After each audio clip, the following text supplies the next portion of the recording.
যেজন প্রেমের ভাব জানে না তার সাথে নাইলে লাগে না।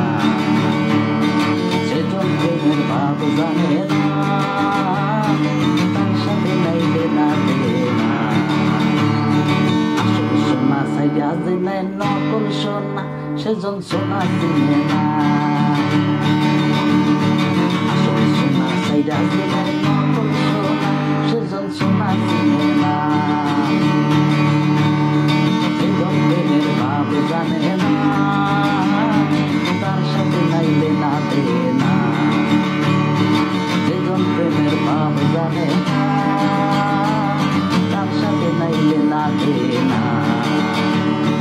আসল সোনা সেটা চেনে নকল সোনা সেজন সোনা চিনে না।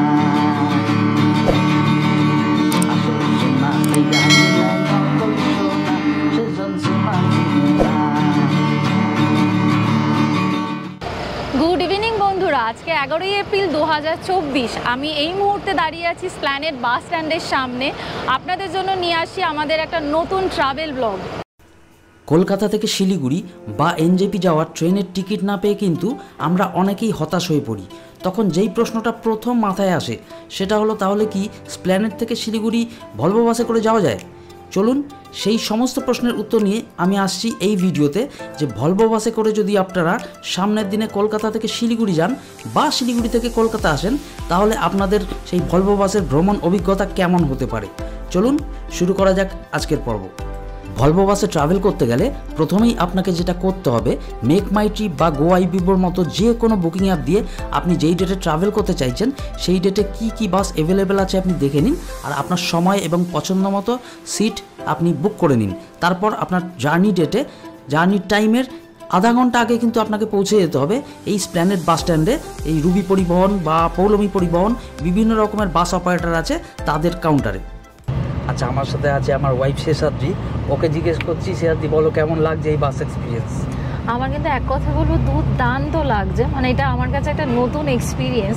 শুয়ে বসে একদম বাইরের দৃশ্য দেখতে দেখতে উপভোগ করতে করতে আমরা জার্নিটা শুরু করছি।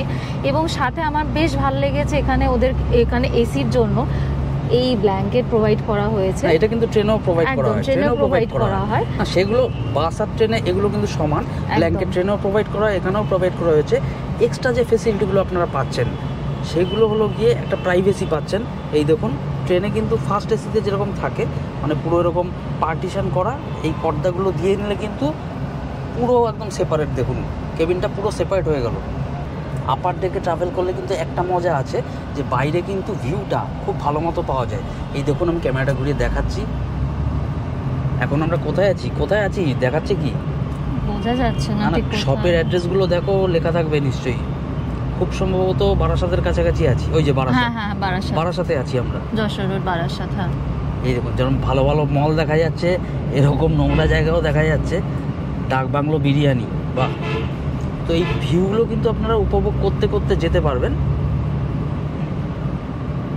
আচ্ছা, একটা কথা বলতে চাই, সেটা হলো যে আপার ডেকে গেলে না খুব দুলে দুলে যেতে হবে, যেটাতে আমার একটু ডিসকমফর্ট লেগেছে। বাট নিচের যেটা রয়েছে সেখানে কিন্তু আরামসে আপনারা যেতে পারবে। মানে দুলুনি ভাবটা কিন্তু বেশি নেই, যেটা আমার খুব অড লেগেছে। মানে এখানে আপনি যদি ওপরে যান, ওপরে গেলে এত দুলে দুলে যেতে হবে, বাস ওই দুলতে দুলতে আপনার জার্নিটা একটু ভালো লাগতে পারে। আসলে ব্যাপারটা কি, আমরা এখন যাচ্ছি সিটি রোড দিয়ে। সিটি রোডে কি হয়, খানাখন্দ থাকে, ট্রাম লাইন, সো সেই জন্য খুব সম্ভবত দুলুনিটা খুব বেশি হচ্ছে। নিচে কিন্তু এত দুলুনি হওয়ার কথা নয়। নিচে কিন্তু আপনি কমফোর্টেবল হবেন, একটুখানি দুলুনি হবে বাট কম। ওপরে কিন্তু দুলুনিটা অনেকটাই বেশি লাগছে। তবে আশা করছি ন্যাশনাল হাইওয়েতে উঠে গেলে কিন্তু জার্নিটা অনেক কমফোর্টেবল হয়ে যাবে। আরেকটা জিনিস, ধরুন আপনারা অফিসের কোনো কাজ আপনার পেন্ডিং আছে, আপনি সাথে অফিসের ল্যাপটপ ক্যারি করছেন, বা পার্সোনাল কোনো কাজ পেন্ডিং আছে, পার্সোনাল ল্যাপটপ ক্যারি করছেন, সেক্ষেত্রে কিন্তু এই দেখুন, আমিও নিয়ে এসেছি, আমার কিছু অফিসের কাজ আছে। পার্সোনাল ল্যাপটপ ক্যারি করে এখানে আরামসে বসে কিন্তু কাজ করতে পারবেন। এই দেখুন, আর ল্যাপটপের ব্যাটারি বা মোবাইলের ব্যাটারি ড্রেন হয়ে যাচ্ছে, কি করবেন? সেই জন্য কিন্তু এখানে চার্জিং পয়েন্টস দেওয়া আছে। দু ধরনের অপশন আছে, সি টাইপ চার্জিং এবং ইউএসবি চার্জিং। তো সি টাইপ চার্জিংটা কিন্তু আমি ওদের বললাম গিয়ে, কোথাও কিন্তু কাজ করছিল না। তো ওনারা বললেন যে সি টাইপটা একটু সমস্যা হচ্ছিল, সি টাইপটা কিন্তু ডিসকানেক্ট করে দেওয়া হয়েছে পুরো বাসেই। তো ইউএসবি চার্জিংটা কিন্তু ফুললি ওয়ার্কিং। শেষাদির মোবাইল অলরেডি চার্জ হচ্ছে, দেখাও। এই যে অলরেডি এই হলো গিয়ে চার্জিং, দুটো চার্জিং পয়েন্ট আছে, দুটো বেড, এর জন্য দুটো চার্জিং পয়েন্ট আছে। আর এই হচ্ছে মোবাইলের চার্জ হচ্ছে। কোথায় দাঁড়ালো? বারাসাত যশোর, হ্যাঁ দিয়ে যাচ্ছে বারাসাত যশোর রোড। এইসব বাসগুলো যখন রাস্তা দিয়ে যায় বাইরে থেকে কিন্তু দেখতে দুর্দান্ত লাগে, কারণ ভেতরে কিন্তু এই ধরনের রিডিং লাইটসগুলো জ্বলতে থাকে, তো পুরো একদম চকচক করতে থাকে কেবিনগুলো, আর কাজগুলো তো একদম পরিষ্কার। তো যা হয় আমরাও কিন্তু হাঁ করে তাকিয়ে থাকি সামনে দিয়ে এরকম একটা বড় লাক্সারি বাস চলে গেলে। তো সেরকমই হচ্ছে আর কি। আমরা তো জানলার কার্টেনটা খুলে রেখেছি, পর্দাটা, তো লোকজন কিন্তু একদম হাঁ করে তাকিয়ে আছে আমাদের দিকে, মনে হচ্ছে কোনো ভিআইপি না কে যাচ্ছে। একদম লোকে এরকম ভাবে অবাক চোখে দেখছে। তো জানলার একদম পাশের সিটটায় আছে, ও এটা বেশি ফিল করতে পারবে। আর ইভেন আমরাও যখন বাইরে দাঁড়িয়ে থাকি, যখন এরকম লাক্সারি বাস যায়, এরকম ভাবে হা চোখে দেখতে থাকি, বেশ ভালো লাগছে দৃশ্যটা দেখতে।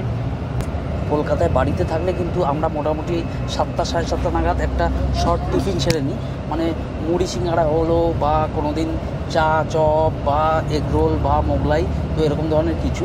তো এখন কিন্তু 8:30 বেজে গেছে, তো সেই সময়টা কিন্তু ওভার হয়ে গেছে। তো একটা মুখে টান দিচ্ছে যে কিছু একটা খেতে হবে।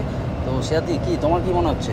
আমারও তো পেটে চুরু দৌড়াচ্ছে, বাট কিছু করার নেই। বাস যদি কোথাও দাঁড়ায় তাহলে যদি কিছু আমরা খেতে পাই, ওই আশাতেই বসে আছি। কিন্তু জেনারেলি কিন্তু এই ধরনের বাসগুলো দাঁড়ায় না, কোথাও দাঁড়ায় না। কলকাতা থেকে ছাড়লে কিন্তু একদম ডাইরেক্ট কৃষ্ণনগরে ও ডিনারের জন্য স্টপ দেবে। তো আপনারা যারা আসছেন তাদের বলছি, সন্ধ্যাবেলার বাসে উঠলে কিন্তু সাথে একটু স্ন্যাক্স নিয়ে উঠুন। আমরা কিন্তু মামপুর জন্য নিয়েছিলাম, ও বেটা অলরেডি স্ন্যাক্স শেষ করে ফেলেছে। 8:30 বাজে ও সব স্ন্যাক্স শেষ। তো আমাদের এখন কিচ্ছু নেই, চিপস টিপস কিছুই সাথে বেশি আনা হয়নি। তো সেখানে কিন্তু আমাদের একটু মুখ টানছে, এখন একটু অসুবিধা হচ্ছে, মানে কিছু একটা খাই ইচ্ছে হচ্ছে। আপনাদের সাথে যদি ছোট ছোট কেবিন লাগেজ থাকে, যেটা কেবিন লাগেজ বলি আমরা যারা ফ্লাইটে চড়ি, সেই ধরনের কেবিন লাগেজগুলো কিন্তু এখানেই রাখতে পারবেন। এই দেখুন পিঠের ব্যাগ, এগুলো কিন্তু সব এখানে আরামসে সেট হয়ে যাবে। এটা কিন্তু পায়ের দিকে আছে, তার সাথে এসি ভেন্টগুলোর যে মুখগুলো আছে সেগুলো কিন্তু এখানে আছে। এগুলো কিন্তু খোলা বন্ধ করতে পারবেন আরামসে। এই দেখুন খুলে দিলাম, এই বন্ধ করে দিচ্ছি। সাথে আছে রিডিং লাইটস, এইগুলো হচ্ছে রিডিং লাইট, সেটা এরকম করে অন অফ করতে পারবেন আপনারা। যাই হোক, এমার্জেন্সি বাথরুমের জন্য কিন্তু ডাকছে।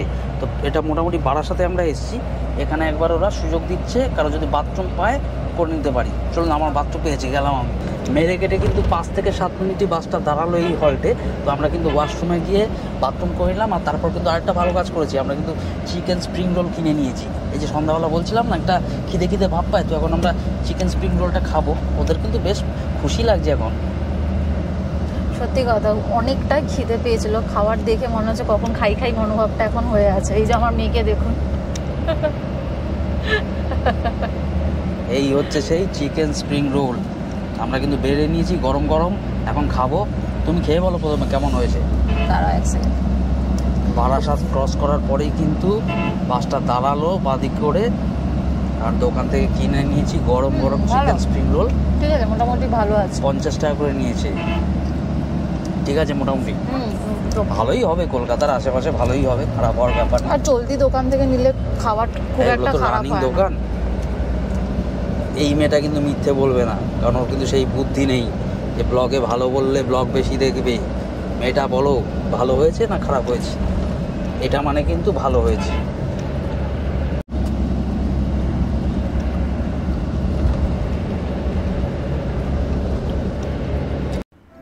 হালকা টিফিন সেরে এরপর ওরা কিন্তু চলে গিয়েছিল ঘুমের দেশে, আর আমি পাশে একটা সিঙ্গেল ডেকে বসে অফিসের ল্যাপটপে আমার অফিসের কিছু কাজ করে নিয়েছিলাম।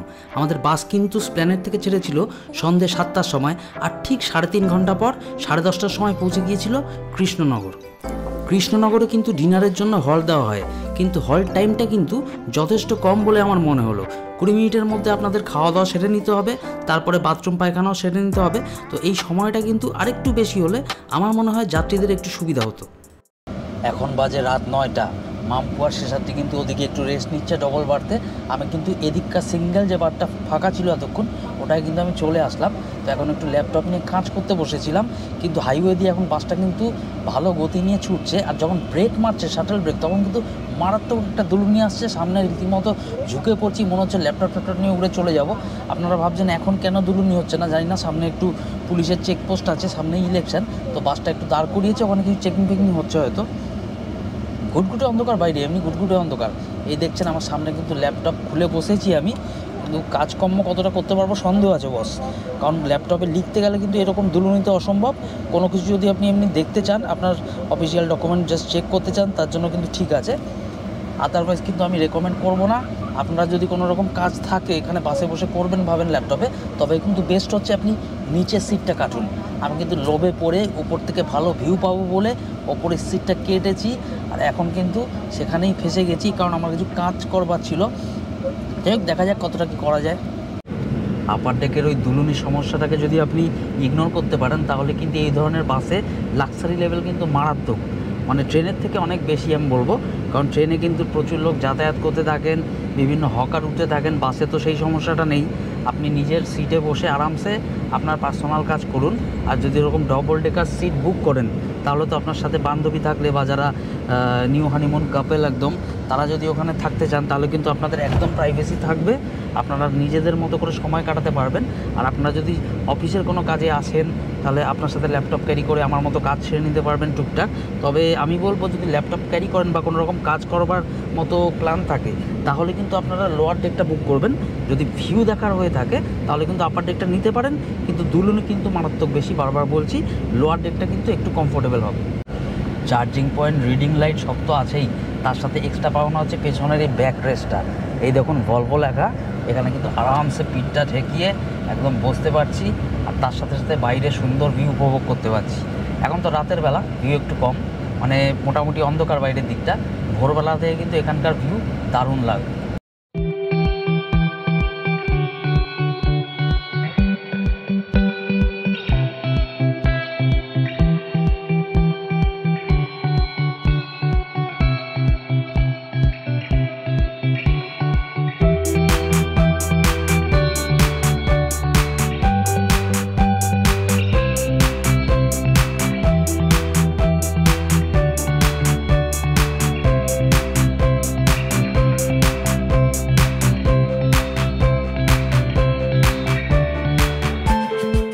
পাক্কা সন্ধ্যা 7টার সময় কিন্তু বাসটা ছেড়েছিল স্প্ল্যানেড থেকে।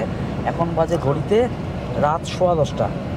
পৌঁছে গেলাম কৃষ্ণনগরে। এই হোটেলটায় আমাদের দাঁড় করিয়েছে, শঙ্কর মিষ্টান্ন প্রতিষ্ঠান লেখা আছে। এই হোটেলে এখন আমরা রাত্রেবেলা ডিনার করব। বাড়িতে কিন্তু এত তাড়াতাড়ি করি না, বাড়িতে ডিনার করতে করতে মোটামুটি 11:30 হয়ে যায়। কিছু করার নেই, এখন তো 10:15 সময় ঢুকিয়ে দিয়েছে, অল্প কিছু ডিনার করে নেব, তারপর ঘুম লাগাবো।